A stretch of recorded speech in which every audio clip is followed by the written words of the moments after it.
Para pala mga boss, no? So kuha na naman pala tayo ng mga babalutin natin. So ito, yung iba lalamove, sabay yung iba naman hindi.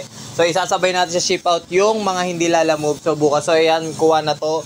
1 Quishel big, 1 box, sabay yan, halo-halo. So pakita pa natin kung ano pa yung mga available sa atin. So unahin natin dito sa Weeby Small Loaded, Silver Tail. Tapos meron pa tayong available ng Atomic Quiton Loaded mga boss. So ito yan, ganyan itsura niya pag with stick. So ayan, marami pa tayong stick dito. So ito, meron pa tayong premium shell, last 5 sets na lang yan mga bossing. Ngayon yung paper tube nya with semento yan sa loob.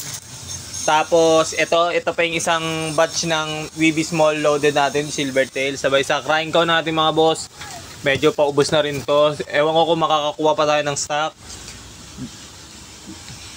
Ewan ko kung makakakuha tayo ng stock kasi balita ko nagkakaipitan na rin daw. Nagkakaipitan. So ito, yung cone nya. Tapos dito yung whistle pati bomb. So kakabit na naman yan. So meron pa tayong available dito ng whistle rocket jumbo mga bossing.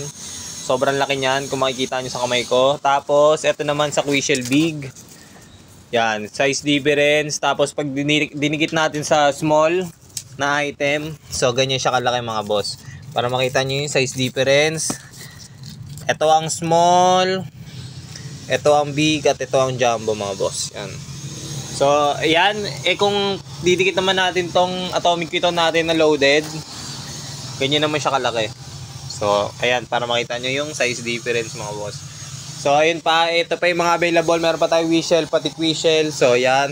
Sa mga gustong kumuha pa ng mga available natin at may paparating ba tayo next week, abang-abang lang kayo, direct DM lang sa FB account natin.